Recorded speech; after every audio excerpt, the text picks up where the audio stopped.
দিবেন কিভাবে? জান্নাতের শুরুতে শেষ নাই। তাকওয়াওয়ালা বান্দা যাদেরকে আল্লাহ তাআলা ছুঁয়ে বেঁচে বেঁচে জান্নাত দিয়ে দিবেন নিজ হাতে। আল্লাহ কুদরতি হাত বাড়াইয়া সেই জান্নাতুল ফিরদাউস তৈরি করেছেন, বানিয়েছেন। ওই জান্নাতটা খোদা ভীতি যার কলবের ভিতরে থাকবে, আল্লাহর ভয় যার ভিতরে থাকবে, এই বান্দাগুলোকে হাসরের ময়দানে বাছাই করে করে আল্লাহ তাআলা তার নিজ কুদরতি হাত দিয়ে তৈরি জান্নাতটা দিয়ে দিবে। তাকওয়া মানুষকে জান্নাত পর্যন্ত পৌঁছায় দেবে। এজন্যই সারা জীবন মেহনত করা লাগবে, পরিশ্রম করতে হবে তাকওয়ার লাইনে। তাকওয়া যারা বান্দা জান্নাত পাবে না, সেজন্যই আল্লাহ তাআলা কোরআনের বিভিন্ন জায়গায় তাকওয়ার বয়ান নিয়ে এসেছেন। তাকওয়া এমন এক মূল্যবান সম্পদ, যে সম্পদ যার অন্তঃকরণের ভিতরে চলে আসবে, দুনিয়াতেও শান্তি, পরকালেও তার মুক্তি মিলে যাবে। দুনিয়াতে যত শান্তি আছে সব তাকওয়ার মাধ্যমেই বান্দার কাছে ধরা দিবে, আর পরকালে মুক্তি শুধু তাকওয়ার মাধ্যমেই মিলবে, অন্য কোনো রাস্তায় মিলবে না। কোটিপতি হইলে তাকওয়া যদি না থাকে, কোটিপতি আর টাকা পয়সা দিয়ে পরকালে মুক্তি মিলবে না। দুনিয়াতেই তো দেখা যায় টাকা পয়সা অর্থ বই থাকলেই শুধু শান্তি আসে না, কথা ঠিক না বেশি? সব আছে, কিন্তু অন্তরের মধ্যে শান্তি নাই। একটা বান্দার কিছু নাই, কলবের ভিতরে তার তাকওয়া আছে, আল্লাহর ভয় আছে, আল্লাহর হুকুম মেনে চলে। বান্দার কিছু নাই, কিছু নাই, কিন্তু বান্দার ভিতরে শান্তি আছে, কথা ঠিক না বেশি? হযরত ওমর খলিফাতুল মুসলিমিন, তার চিরাচরিত অভ্যাস ছিল, তিনি যখন মদিনার মসজিদে বসেছে, সব সময় তিনি রাত্রি বেলা ঘুরে ঘুরে মানুষের অবস্থা জানার জন্য, তার জনগণের অবস্থা জানার জন্য তিনি রাত্রি বেলা ঘুরে ঘুরে রোজাদের অবস্থা দেখার জন্য তিনি ঘুরে ঘুরে বেড়াতে। একদিনের ঘটনা, হযরত ওমর একদিন বেরিয়ে গেলেন রোজাদের অবস্থা দেখার জন্য। বের হইয়া তিনি চলতে চলতে একটা মাটির কিনারায় চলে গেলেন। সেখানে গিয়ে তিনি দেখলেন একজন রাখাল এই বকরি চড়াচ্ছে। রাখালকে তিনি বললেন, আমি অতি আমার ক্ষুধা পেয়েছে, তোমার তো অনেক বকরি দেখা যায়, এই বকরিগুলো থেকে দুধ দোহান করে আমাকে একটু দুধ পান করানোর ব্যবস্থা করো। রাখাল বলল, আমি রাখালি করি, এই বকরিগুলোর মালিক আমি না, এই বকরিগুলোর মালিক আরেকজন, আমার দায়িত্ব শুধু রাখালি করা, এতটুকুই। আমি দুধ দোহান করানো দূরের কথা, পান করানো তো দূরের কথা, আমি ওই বকরি দোকানের ভিতরে হাতটা পর্যন্ত আমি লাগাতে রাজি না। হযরত ওমর বিচক্ষণ, হযরত ওমর এবার রাখালকে ভিন্নভাবে ভিন্ন পদ্ধতিতে প্রস্তাব দিলেন। ঠিক আছে, মালিক তো আর দেখবে না, তুমি একটা বকরি আমার কাছে বিক্রি করো, আমি দুধ দোহান করে আমি পান করবো, পাশাপাশি তোমার কিছু টাকাও হলো। পরীক্ষায় ফেলে দিলেন। রাখাল বললেন, ইয়া হাযা ফাইনাল্লাহ, ও এখন তুমি করো, আল্লাহ কোথায়? তুমি যে প্রস্তাব দিয়েছো মালিক দেখবে না, কথা ঠিক আছে, কিন্তু মালিকেরও তো মালিক আছে, কথা ঠিক না বেশি? আমাদের মালিককে তো আল্লাহ কোথায়? মালিক দেখবে না, বকরির মালিক দেখবে না, কথা ঠিক, কিন্তু মালিকেরও তিনি মালিক, আপনারও মালিক, আমারও মালিক, এই বকরিগুলোর মালিকেরও মালিক তিনি। এই আল্লাহ, তিনি তো এখানে অনুপস্থিত নন, তিনি তো সর্বদা উপস্থিত আছেন, তিনি তো দেখতেছেন। আমি যদি আপনার কাছে বকরি বিক্রি করে টাকা নিয়ে যাই, আসলে তিনি আমার আল্লাহ সাবিল কাজ করে দাঁড়াতে হবে।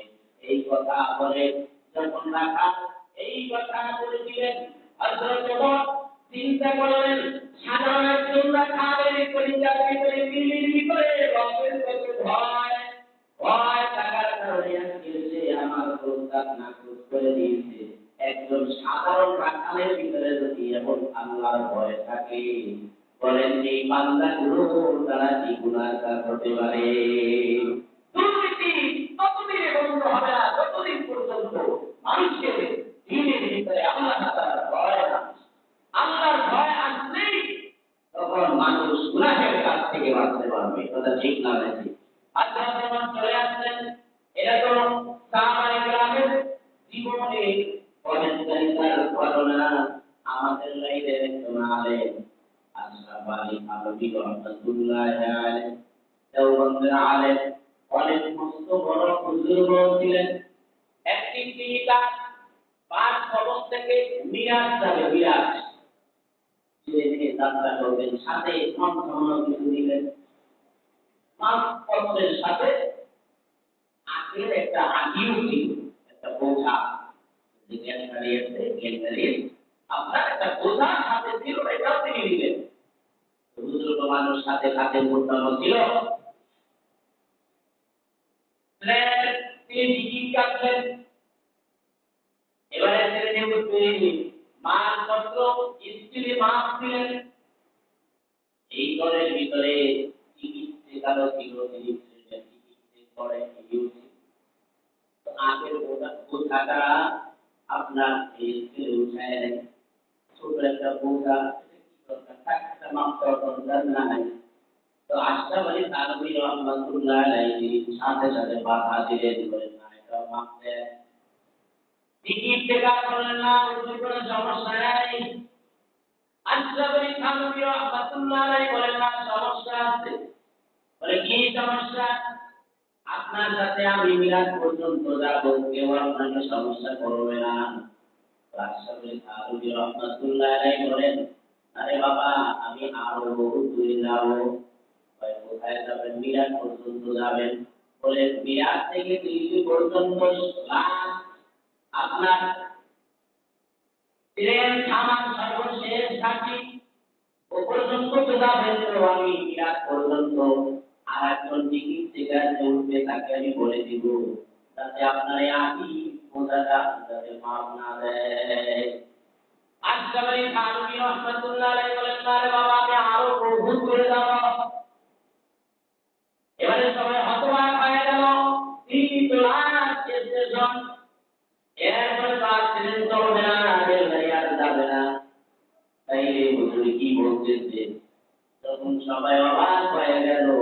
আশরাফ আলী থানভী রাহমাতুল্লাহ আলাইহি বলেন, আরে বাবা আমি তো বহুত দূরে যাব, আমার মরণ হবে। মরণের পরে আল্লাহর কাছে আমার কাছে হবে। আল্লাহ যদি জিজ্ঞাসা করে যে আশরাফ আলী সব মালপত্র মাপা হয়েছে, কিন্তু তোর আগে বোঝাটা কেন মাপ দিলি না? এই টাকা তো জনগণের পাইতো, মানুষের উপকারে হইতো, তুই কেন মাপ দিলি না?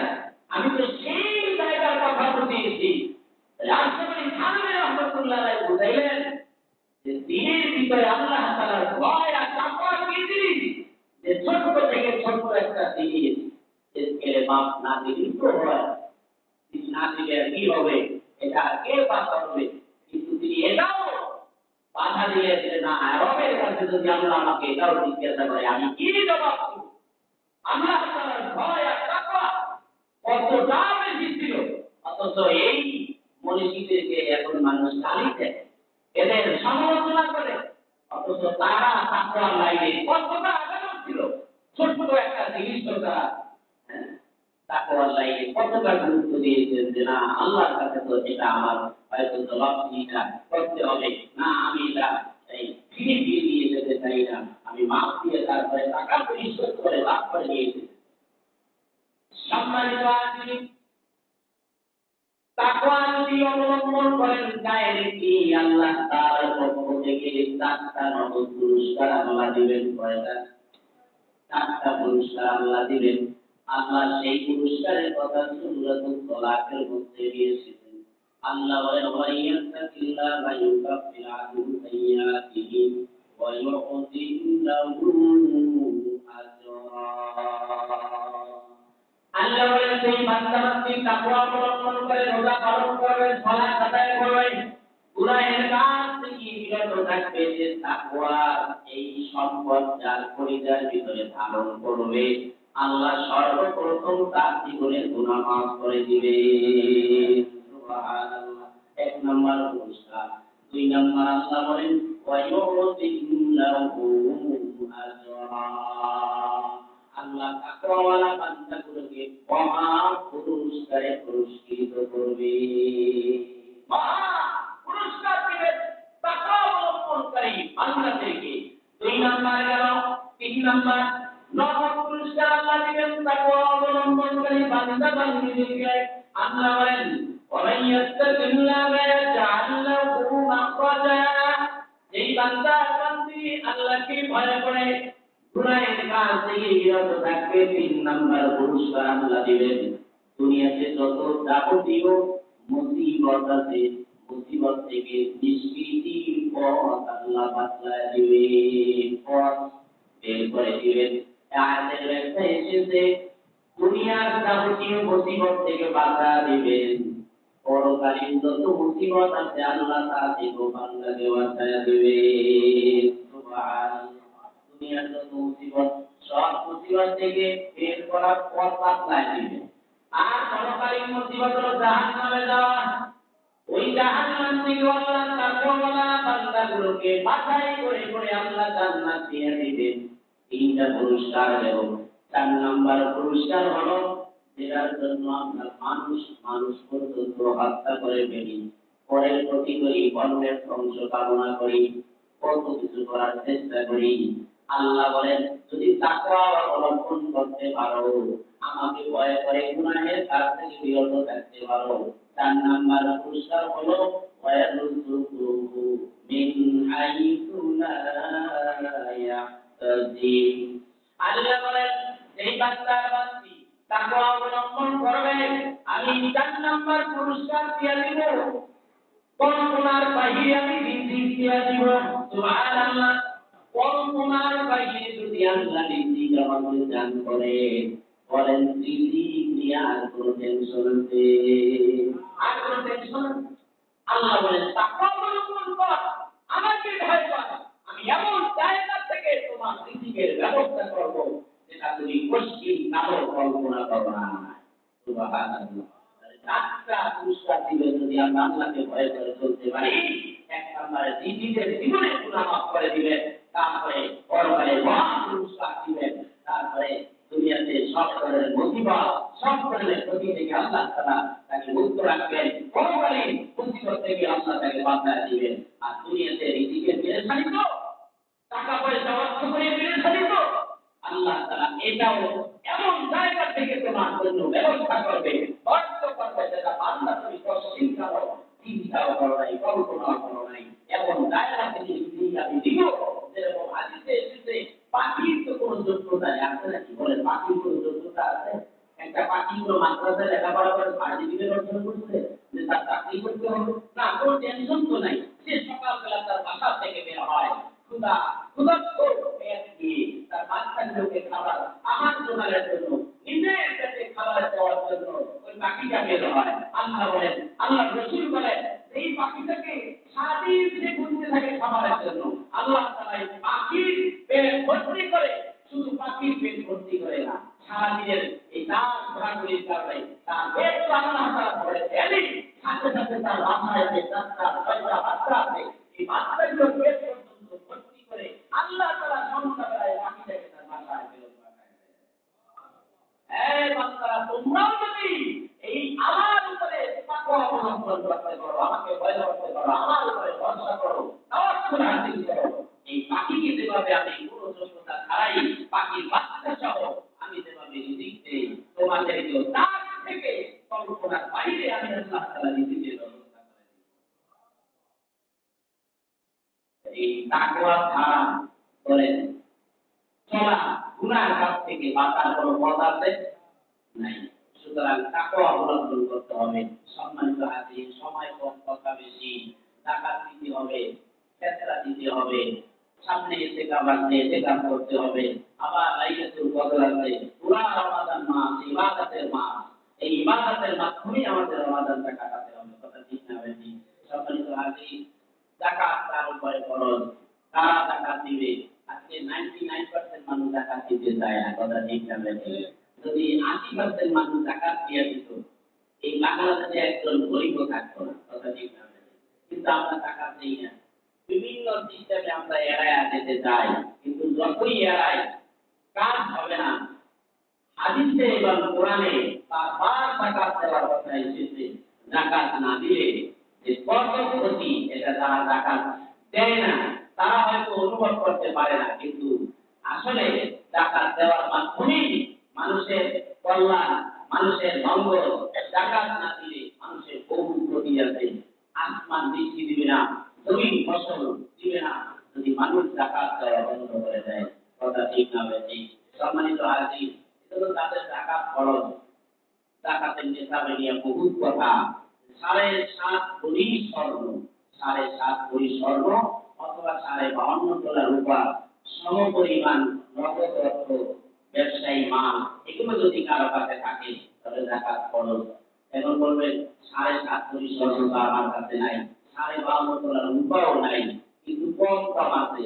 আমি একটা জিনিস চিন্তা করে দেখলাম, 1 ভরি স্বর্ণ, এখন যদি 1 ভরি স্বর্ণ কারো কাছে থাকে তাহলে তার যাকাত ফরজ হয়ে যায়। 1 ভরি স্বর্ণের দাম 2.5 লক্ষ টাকা। এখন 52.5 তোলা রূপার দাম বর্তমানে বাজার মূল্য যদি ওই তোলা একই কথা, 1 ভরি বা 1 তোলা রূপার দাম যদি 10,000 টাকা ধরে, তাহলে 52.5 তোলা রূপার দাম আছে মনে করেন ধরে নেন 2,20,000 টাকা। তাহলে 20,000, 2,20,000 টাকা যদি তার একটা নেতা, এটা একটা নেতা, রূপার নেতা। এখন 1 ভরি স্বর্ণের দাম কত বলেন ভাই? 2.5 লক্ষ। তাহলে 1 ভরি স্বর্ণ থাকে, আমি কি বলছি? 1 ভরি স্বর্ণ থাকে তার উপর যাকাত করো। ওই যে রূপার নেতাটা তার আইছে। এখন আমাকে বলেন 1 ভরি স্বর্ণ নাইকা, আপনার না থাকলে আপনার বউ আছে, বউ আছে না, আপনার স্ত্রী আছে না, কথা বলেন। আর 1 ভরি স্বর্ণ আমার তো মনে হয় 99% লোকের কাছে আছে। স্বর্ণ না থাকলে টাকা আছে, অথচ দেখেন 1 ভরি স্বর্ণ থাকলে তা আপনার উপর যাকাত। এখন বলেন আমরা কয় করে যাকাত দিই? আর যারা মাশাআল্লাহ যাকাত দিতেছে, তারা কোন কোন খাতে যাকাত দেওয়া দরকার, কাদেরকে দেওয়া দরকার, বহু কিছু আছে। বহু মানুষ যাকাত খরচ হয়ে আছে নিজের করে, অথচ এই কপাল করে যাকাত খায়, কথা ঠিক না বেশি? নিজে যাকাত দেওয়ার মতো তার অর্থ সম্পদ আছে, কিন্তু তার সত্ত্বেও সে যাকাত দাম, যাকাতের টাকা খায়, আবার যাকাত দেওয়ালা এদেরকে যাকাত দেয়, অথচ এই যাকাত দেওয়ার মতো তার সম্পদ আছে, এমন ব্যক্তিকে যাকাত দেয়, যাকাত দিতে হবে না। এজন্য যাকাত তাদের ফরজ। আপনি যাকাত দেওয়ার আগে চিন্তা করবেন, আমি যাকে যাকাত দেব সে যাকাত খাওয়ার যোগ্য কিনা, সে আসলেই গরিব কিনা, গরিব কিনা, আসলে তার টাকা পয়সা আছে না নাই, এগুলো জাস্টিফাই করে তারপরে খালি টুপিওয়ালা আইটি আপনার কাছে যাকাতের টাকা চাইবে, বিভিন্ন সংস্থা থেকে আইটি চাইব, আর আপনি দিয়ে দিবেন, আর এগুলো দিয়ে তারা মনে করে নিজেদের স্বার্থ হাসিল করবে, আপনার টাকা আদায় হবে না, কথা ঠিক না? এজন্য সম্মানিত হাজির, লম্বা কথা নয়, এখানেই কথা শেষ করে দিব। যাকাত তাদের খরচ আপনি আপনার মালের হিসাব করে, আপনি একজন ভালো আলেমের কাছে মাসালা দিলে আপনার উপরে যাকাত আসছে কি আসে নাই, এগুলো আপনি জাস্টিফাই করে হিসাব কিতাব করে তারপরে আপনি মাসালা দিলে যদি আপনার যাকাত খরচ হয়ে যায় তাহলে আপনি যাকাত দিবেন। কাদেরকে দিবেন, কাদেরকে দেওয়া যাবে না এগুলো জেনে নেবেন, কয় টাকা দিবেন, কিভাবে দিবেন এগুলো জেনে নেবেন। সম্মানিত হাজির, আপনাদের উদ্দেশ্যে এবং 5 মিনিট কিছু কথা বলবে আমাদের বলুন ভাই, কথাগুলো আমরা একটু শুনি, এরপরে মসজিদের জন্য কালেকশন করা হবে, পাশাপাশি আমার কথাও চলবে।